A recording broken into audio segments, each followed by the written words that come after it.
Bonjour à tous et bienvenue sur ce tutoriel. Comment créer votre clé USB bootable avec votre smartphone sans passer par un ordinateur. On va voir 3 étapes. En 1, on va télécharger le fichier ISO Windows. En 2, on va décompresser ce fichier avec une appli gratuite. Et en 3, on va copier les fichiers sur la clé. Et en 4, en bonus, on va tester la clé sur une machine virtuelle pour vérifier que tout fonctionne. Donc en point de départ, vous disposez d'une clé USB bootable qui a été préparée pour être utilisée avec un smartphone. Là, ici, vous avez le modèle exécutif.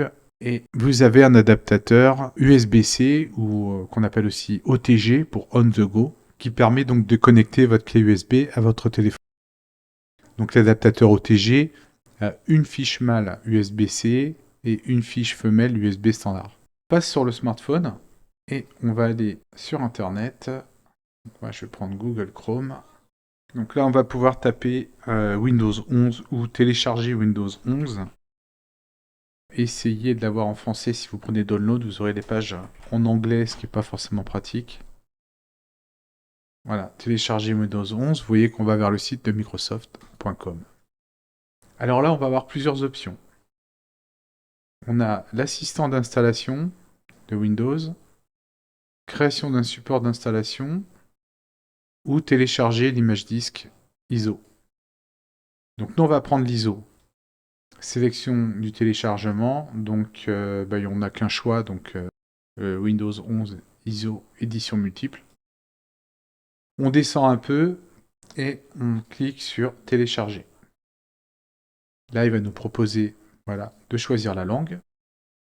Alors au hasard, je vais prendre le français. Je vais confirmer. Et maintenant, j'ai l'option donc télécharger Windows 11 64 bits download. Si on avait choisi de télécharger le Windows 10, on aurait deux options, une version 32 et une version 64. Alors le téléchargement est en cours. Vous pouvez cliquer ici sur détail ou les trois petits boutons en haut à droite et cliquer sur téléchargement. Vous avez le Windows 11 24H2 qui est la dernière version de Windows disponible, sachant que lorsque vous téléchargez l'ISO sur le site de Microsoft, il vous proposera toujours la dernière version. Si vous voulez une version antérieure, comme par exemple la 23H2 qui était la précédente, vous devrez aller sans doute la rechercher sur des sites annexes. Et le problème là que vous allez rencontrer si vous sortez du site de Microsoft, c'est que vous pouvez avoir un fichier corrompu ou pire, un fichier contenant un virus. Donc le téléchargement m'indique plus ou moins 1 heure en fonction de mon matériel et puis de ma connexion Internet. Donc je vais vous mettre en pause le temps du téléchargement et je vous reprends juste après. On doit être terminé. Je vais voir dans mes fichiers. Donc là je suis sur Android. Téléchargement. Voilà, j'ai mon fichier ISO qui fait 5 Go 84. Donc le but maintenant, ça va être de le dézipper, le décompresser pour pouvoir exploiter les fichiers. Alors, on va dans le Play Store. En bas, ici, j'ai la petite loupe recherche. Et je cherche Z-Archiver. Installer. Une fois que Z-Archiver est installé, on n'a pas besoin de l'ouvrir. Il va être disponible directement sur nos fichiers lorsqu'on va interagir avec. Donc là, je retourne dans mes fichiers. J'ai donc mon fichier Windows 11.iso qui est disponible, 5 Go 84. Je clique une fois sur le titre, pas sur le bouton devant, mais sur le titre. Là, directement, vous avez l'option Ouvrir avec Z-Archiver. Donc on va cliquer sur Z-Archiver, et là, il va nous proposer Extraire vers nom de l'archive. Il faut prendre cette option, ça va décompresser l'ISO directement dans le dossier téléchargement. Donc notre dossier, lorsqu'il sera dézippé, Z-Archiver nous fera une petite notification pour dire dossier ou fichier décompressé ou décompression terminée. On devrait donc obtenir un dossier dont le total doit faire entre 5 et 6 gigas, plus ou moins. Donc je vous mets en pause et à tout de suite. La décompression doit être terminée. Alors moi j'ai pas vu de notification, ça peut arriver, mais normalement il y aura une notification. Alors pour vérifier qu'on a quand même bien tous les fichiers nécessaires, on a deux possibilités. La première, c'est d'aller voir dans le dossier source si on a bien un fichier qui s'appelle install.wim. Donc c'est un fichier. On va descendre ici pour aller un peu plus vite. Voilà, le install.wim fait 5 Go. C'est le fichier le plus important. Si celui-ci n'est pas complet, votre installation ne marchera pas. La deuxième solution, c'est de cliquer sur voilà, le dossier. Vous avez le bouton en bas plus, vous regardez détail. Donc a priori, il est complet. Maintenant, on va brancher la clé USB et on va déplacer le contenu du dossier directement sur la clé. Pour retirer le bouton de sélection, on fait un clic en bas à droite sur le bouton de retour. Et puis, on clique directement sur le titre. Maintenant, on appuie longuement sur un dossier, n'importe lequel, pour avoir les boutons de sélection, les petites coches. Tout en haut à gauche, vous avez le bouton Tout. Là, on sélectionne tout. Et ensuite, on va pouvoir déplacer ou copier. Personnellement, je préfère copier, parce que si mon installation n'a pas été bien créée, je devrais recommencer l'opération. Donc autant les avoir déjà sous la main. Donc je fais copier. Et dans mon menu en haut, sélection d'un dossier, j'ai donc carte SD, stockage USB, OneDrive, Google Drive, etc. Donc je prends mon stockage USB et je fais copier ici.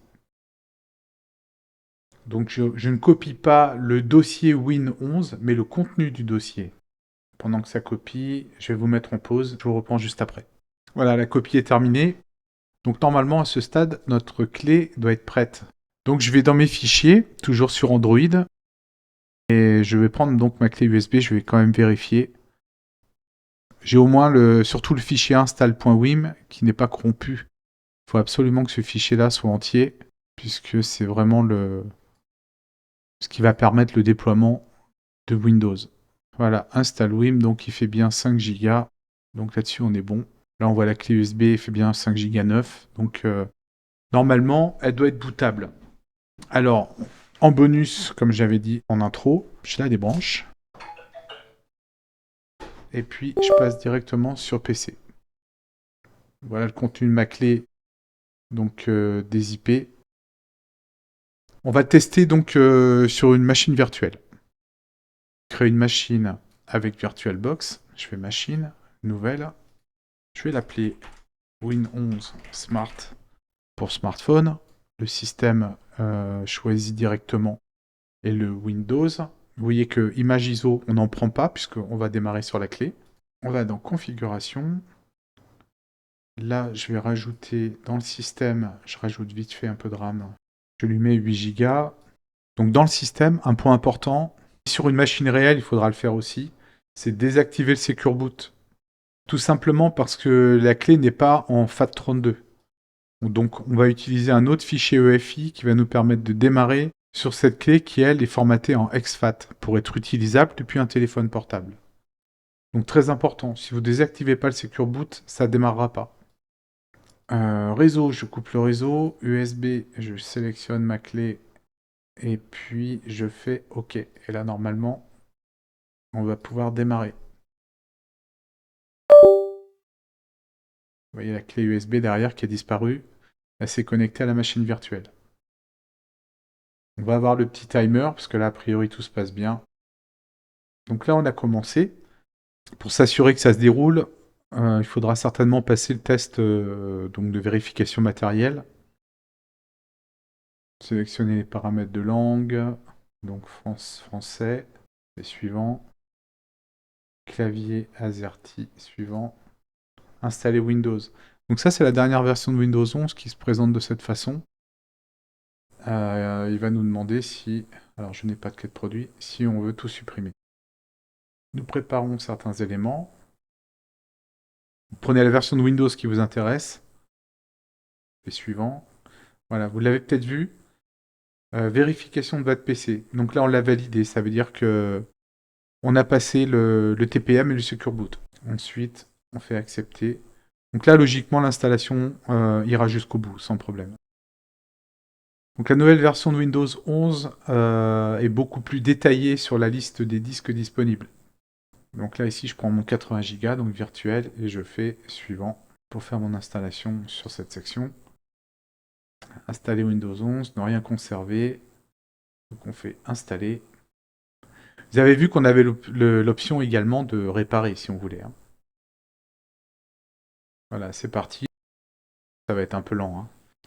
En particulier sur VirtualBox, qui est toujours, je trouve, un peu plus long que VMware. Donc cette installation, je l'ai déjà testée également sur un PC réel.